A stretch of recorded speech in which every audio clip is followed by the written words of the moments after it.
So, today, Uwe Rosenberg's really quite pretty two-player game, Patchwork. I like Patchwork. My partner likes Patchwork. I own a first edition. I won't be talking about rules differences today.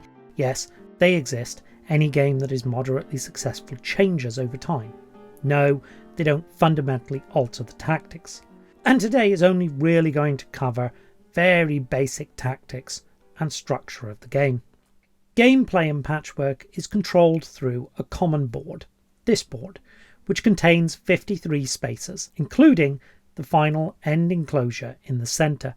These spaces represent time, which is one of the two resources a player uses when they make a move, moving one space per unit of time spent.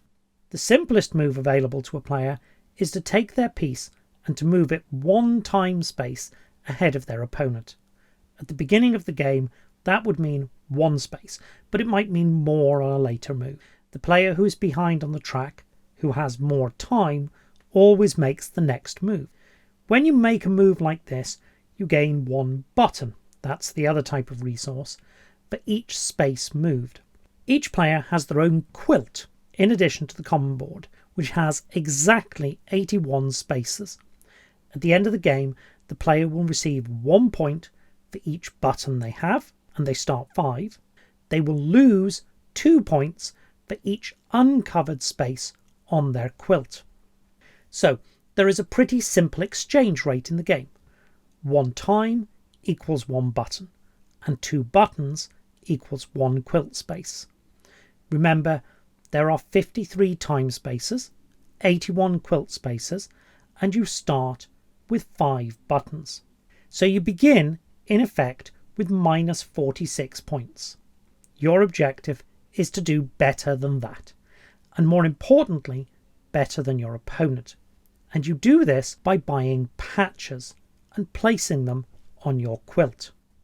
When you start, you set up a random circle of patches all the way around the playing area, and you place a token immediately after the smallest patch, which covers 2 squares. On your turn, you can convert time into buttons, passing as I've just mentioned, or you can take one of the next 3 patches working around the circle. When you take a patch, you place it on your quilt, any way you like, as long as it fits without overlapping another patch, and this has 4 game effects. First, it costs you a certain number of buttons. You cannot take a patch if you cannot pay for it. These are effectively points lost. Remember, each button is worth 1 point at the end of the game. Second, it costs you a certain amount of time. You move your counter around the time track, that number of spaces, and if it is ahead of your opponent's piece, it is now their turn. Since you can always convert time into buttons, these are also, in effect, points lost. Third, it covers up a certain amount of your quilt. Those are very definitely points gained. 2 points for each space. Now, if that was all there was to it, there would not be much of a game. These pieces are worth a net 7, 2 and 3 points, and you would just pick the one worth 7. I'm sure there is an educational game on mental arithmetic somewhere in there, but it's not the sort of thing this channel does. But notice that the third piece is marked with 2 buttons. On the time board, there are 9 places where the division between 2 spaces is marked with a button. When you pass one of these, roughly with the spend of 6 time, you receive new buttons, and the number of buttons you get depends on the number of buttons on your patches. So the value of these pieces depends on how much time you have left. The calculation is fairly simple. Multiply the number of buttons a piece has by the number of button markers you still have to pass, between 1 and 9. In this case, if there are 9 more spaces to go, the third piece will earn you 18 buttons, but only 2 at the end of the game. The other 2 pieces earn nothing. What does this mean? Well, it means that the pieces are not all of the same value, and that the value of the pieces is not the same over the course of the game. Without that basic element, there wouldn't really be a game here at all. It also means that the game follows a fairly typical pattern for post-Euro games in the late 2000s, the concept of engine building. The purest example I can think of is Dominion. There are pieces that contribute more towards victory, and there are pieces that contribute to creating resources, in this case buttons, which permit the purchase of appropriate pieces later in the game. Here is the basic rule of thumb. Early in the game, buy the income, buttons. Later in the game, buy points. That is, spaces covered on your quilt. So on the first turn I just showed you, you buy this piece here, because you want income. To put it in the parlance of post-Euro games, you need to build your engine. Okay, but what do you do in this opening position? The only piece you can afford on the opening move is the 2-button red piece. Well, the worst thing you can possibly do is buy it. Your opponent will then buy the 5-button cross, which is a respectable opening start, which will earn them 2 buttons every time they pass an income spot for the rest of the game. That's 18 in total. You're actually better off here simply exchanging 1 time for 1 button and leaving the problem for your opponent. Opening passes could absolutely form a video in their own right, but buying that red piece is the most common error I have seen so far. The pieces in the game. The important point, I've said this already, is that the pieces are not equal. We've established the basic strategy. At the beginning of the game, you buy pieces that will give you more buttons over the course of the game. A way to think about this is that there are pieces with 3, 2, 1 or no buttons. Don't get too concerned with the exact values here. As I mentioned at the start, there are different editions and these values are the main changes. At the start of the game, the group with 3 buttons don't matter. You can't afford them. The cheapest costs 7. In fact, those are actually quite an interesting group. They're all net negative points without their income, and even with the income, if bought with exactly enough time to finish the game, 2 of them are still a net negative. On the right hand side, you have the 0 button tiles. You don't want to touch these at the beginning of the game. We've just covered that, but it's worth repeating. In between are the 1 and 2 cost pieces. In terms of evaluating those, what you are primarily interested in is how quickly they pay back the buttons you spend, and thus how quickly you will have buttons to buy another piece that also generates buttons. Look at the costs overall. The pieces run 1 to 10 for pieces that take 1 to 6 time. That implies an average spend around 8 to 10 points between each income point. Until you have crossed that 10 income threshold, you really can't afford to do anything other than build your engine. That is, acquire pieces that generate buttons. So let's reorganize the 1 and 2 pieces from best to worst in respect of how quickly they pay back. How many income phases before they have recouped their original cost. The very best pieces are the 2 crosses and the long bracket. The worst pieces will take most of the game to pay off the initial investment. Early in the game, you need to bear this in mind, particularly the positions of those pieces which offer very good payoffs, but also try to avoid the pieces that give really long returns if you have the option. Just for completeness, this is where the 3 button pieces drop in, firmly middle of the pack. This is a really basic bit of the game, fairly obviously. The better you know the pieces, the easier it will be to play well. With that in mind, let's talk about something else. Second order tactics. What is a second order tactic? A second order tactic is one which takes account of your opponent's next move. You are thinking not about your current move, your first order, but about what you will do on your next move. I've explained the basic strategy of building your engine, and that will win you a lot of games when you first play. So will second order tactics. If you are thinking 1 move ahead of your opponent, you have a huge advantage. And this is easily illustrated with the leather patches. There are 5 leather patches located around the board. These are the only single space pieces available in the game, and you cannot buy them. Instead, the first player to pass them with a move takes the piece and places it on their board.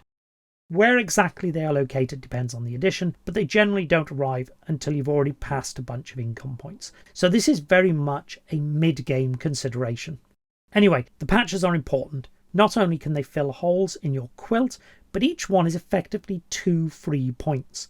If you collect all 5, you will have scored 10 points you did not have to pay for with buttons. A huge bonus.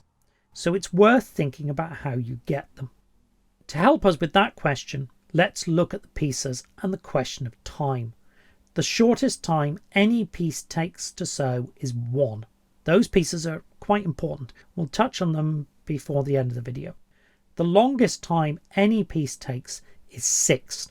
Again, don't get too hung up on the exact arrangement. Values vary between editions. Now, an important rule: if you land on top of an opponent's timepiece, so both players are on the same space, you get to make the next move. Take this example. The green piece is 2 spaces behind the yellow and has the following tiles as their 3 options. If they take the first or the third, they will move past the yellow piece and it will be the yellow player's turn.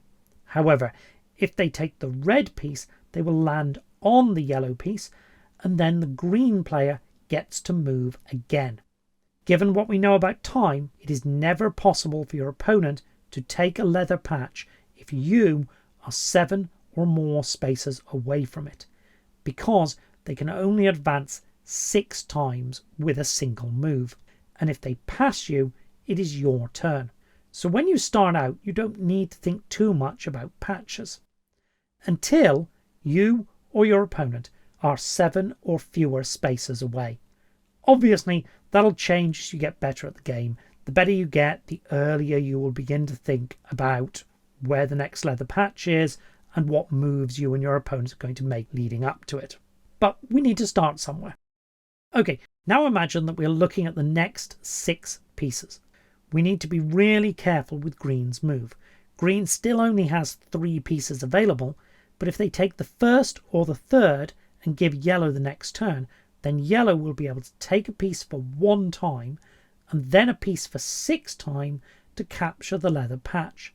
Note, even if green takes the 2-2 red piece, if they were then to take cross, they would still make it easy for yellow to capture the leather patch. Only way to see this off is to take the red block for 2, then the 2 space piece for 1 time, putting the green time marker exactly 1 space in front of yellow. Any yellow move now passes the move back to green without reaching the leather patch. So here is the basic rule of thumb.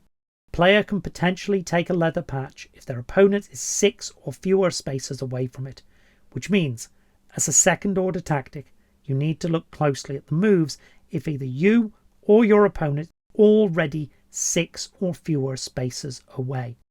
There will usually be a way to capture the patch, and, really importantly, you need to think carefully if your move will place you 6 or fewer spaces away.